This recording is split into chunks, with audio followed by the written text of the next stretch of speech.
Bismillahirrahmanirrahim. Assalamualaikum warahmatullahi wabarakatuh. Nama saya Elis dari semester 5B PAI. Di sini saya akan menjawab soal UTS mata kuliah Komunikasi Pembelajaran. Baik, soal nomor 1. Anda telah memahami tentang model komunikasi dan aplikasinya dalam pengembangan pendidikan atau pembelajaran.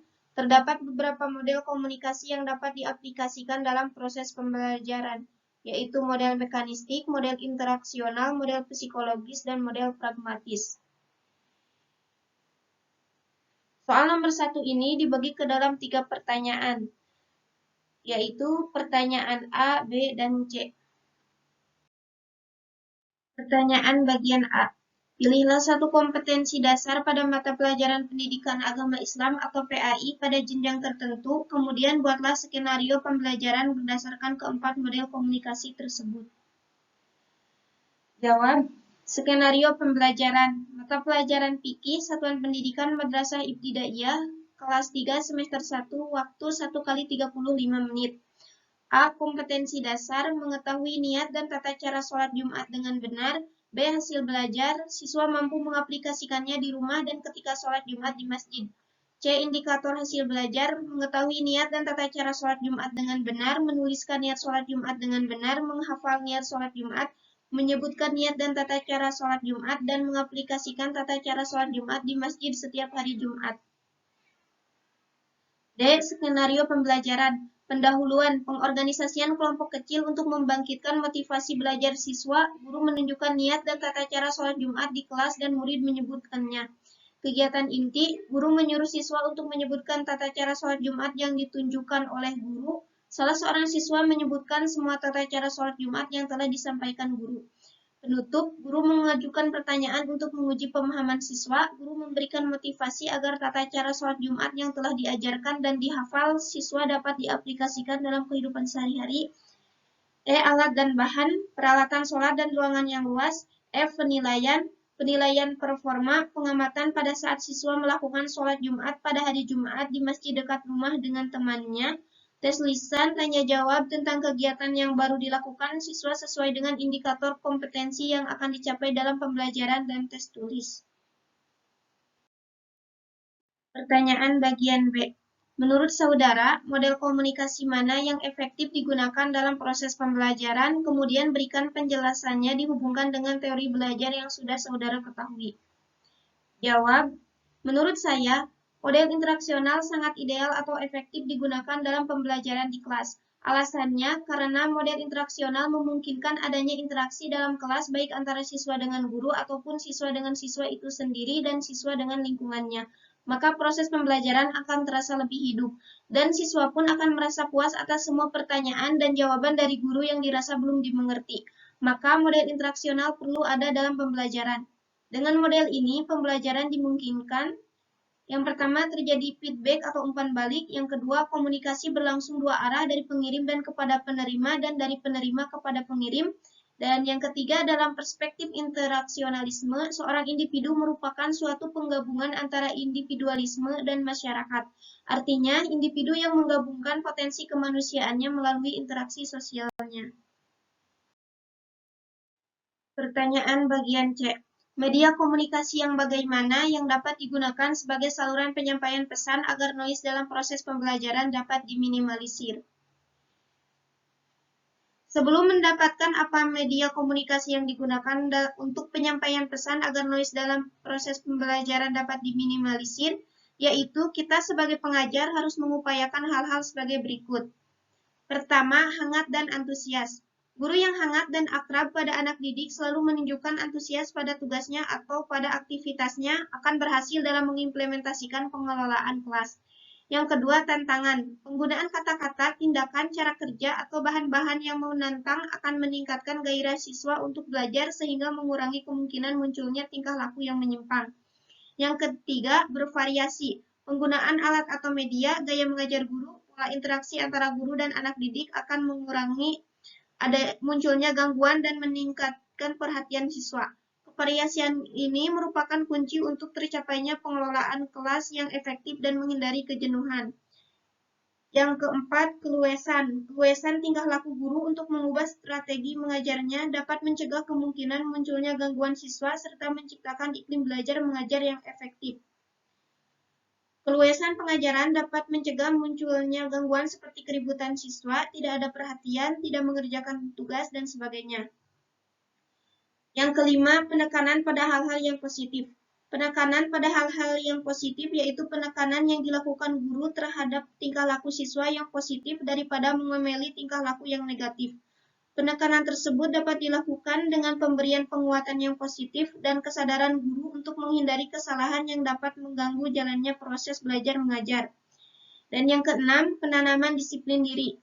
Tujuan akhir dari pengelolaan kelas adalah anak didik dapat mengembangkan disiplin diri sendiri dan guru sendiri hendaknya menjadi teladan mengendalikan diri dan pelaksanaan tanggung jawab.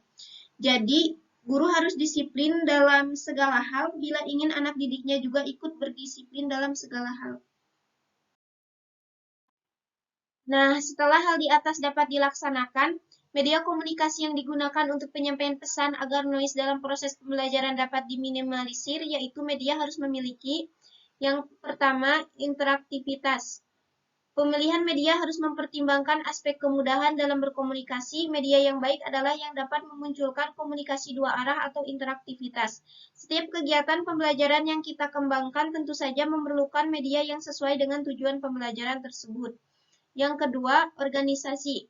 Pertimbangan yang juga penting dalam dukungan organisasi, penentuan media pembelajaran yang akan digunakan juga harus mendapat dukungan dari penyelenggara pendidikan, termasuk yang berkaitan dengan arah kebijakan penyelenggaraan pendidikan tersebut. Yang ketiga, kebaruan. Hal lain yang perlu dipertimbangkan dalam memilih media adalah aspek update media. Kebaruan dari media yang kita pilih juga harus menjadi pertimbangan. Media yang lebih baru biasanya lebih baik dan lebih menarik bagi pengguna. Selanjutnya, soal nomor 2. Terdapat beberapa bentuk komunikasi yang dapat diaplikasikan dalam pengembangan pendidikan atau pembelajaran, seperti komunikasi online, komunikasi kelompok kecil, komunikasi eksposisi, dan komunikasi persuasif.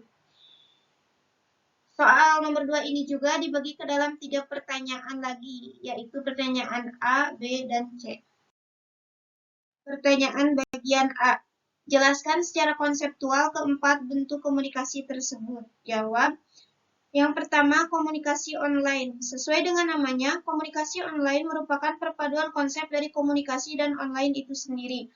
Komunikasi adalah sebuah proses penyampaian pesan dari sumber pesan kepada penerima pesan. Sedangkan online adalah segala sesuatu yang terdapat dalam jaringan internet dan terjangkau oleh jaringan tersebut. Berdasarkan kedua konsep tersebut, maka terbentuklah konsep dari komunikasi online yang menyesuaikan dengan perkembangan zaman dan fenomena masyarakat terkini. Komunikasi online adalah proses penyampaian pesan yang dilakukan secara online yang berarti terjadi dalam jaringan internet dan biasanya dilakukan pada fasilitas serta media elektronik. Yang kedua, komunikasi kelompok kecil. Bentuk komunikasi kelompok kecil dalam pembelajaran, mengajar kelompok kecil dan perorangan merupakan bentuk mengajar klasikal biasa yang memungkinkan guru dalam waktu yang sama menghadapi beberapa kelompok kecil yang belajar secara kelompok dan beberapa orang siswa yang bekerja atau belajar secara perorangan. Yang ketiga, komunikasi eksposisi. Digunakan dalam pembelajaran dengan tujuan untuk memaparkan, menjelaskan, atau memberikan pengertian dalam suatu materi pelajaran tertentu kepada anak didik. Dan yang keempat, komunikasi persuasif.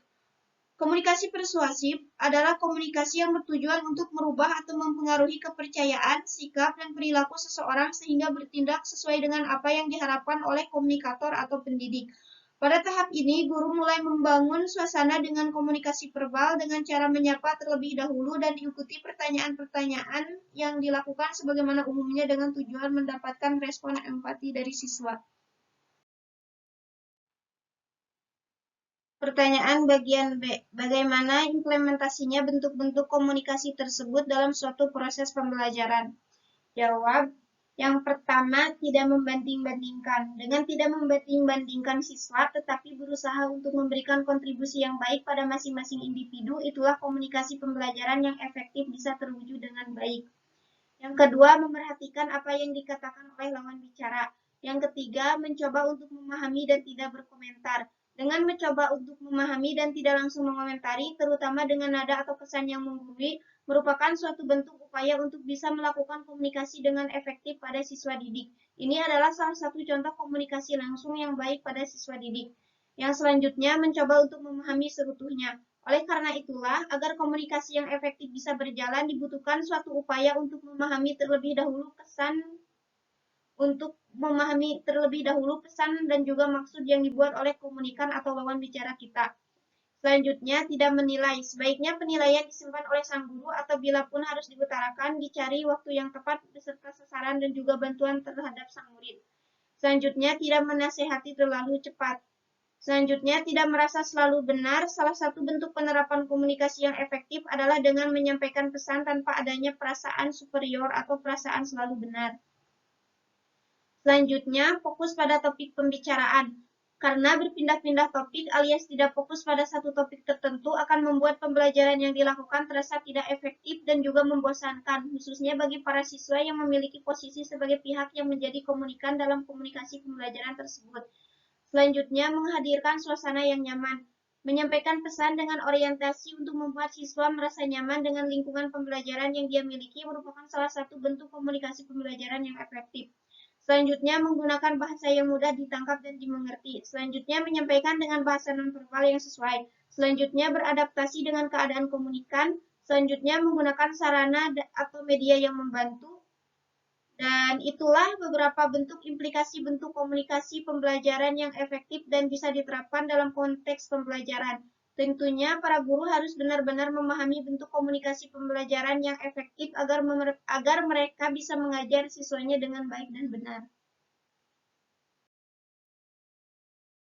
Pertanyaan bagian C. Bagaimana pendapat saudara jika bentuk komunikasi tersebut dikaitkan dengan 8 keterampilan dasar mengajar? Jawab, kaitan antara bentuk komunikasi dengan 8 keterampilan dasar mengajar. Keterampilan berkomunikasi guru sangat penting karena melalui komunikasi yang baik, guru bisa menyampaikan pesan secara lisan, tulisan, dan keterampilan guru dalam menerima pesan agar terciptanya suasana saling pengertian, melancarkan kegiatan, membangkitkan kesadaran guru, serta memotivasi. Yang pertama, keterampilan membuka dan menutup pelajaran, menyampaikan persepsi, dan menarik perhatian. Dalam keterampilan menutup pelajaran, yaitu untuk mengetahui tingkat ketercapaian kompetensi dengan evaluasi atau meninjau kembali ringkasan. Yang kedua, keterampilan menjelaskan, mendapatkan umpan balik dan menghayati proses bernalar. Yang ketiga, mengelola kelas. Siswa mengerti arah tingkah laku sesuai dengan tata tertib, membagi dan memusatkan perhatian, serta memberi petunjuk yang jelas. Yang keempat, bertanya, mengembalikan keaktifan belajar siswa dan mendorong mengemukakan pendapat. Yang kelima, keterampilan memberi penguatan. Penguatan adalah respon terhadap suatu tingkah laku yang dapat meningkatkan kemungkinan berulangnya kembali tingkah laku tersebut. Yang keenam, mengadakan variasi. Variasi dalam penggunaan media dan variasi pola interaksi dan kegiatan siswa. Yang ketujuh, keterampilan membimbing diskusi kelompok kecil. Berlangsung dalam interaksi tatap muka yang informal, berlangsung menurut proses yang teratur dan sistematis, dan diskusi berlangsung dalam iklim terbuka. Yang kedelapan, mengajar kelompok kecil dan individual. Siswa dilibatkan dalam cara penentuan belajar yang akan ditempuh, materi yang akan digunakan, serta tujuan yang akan dicapai.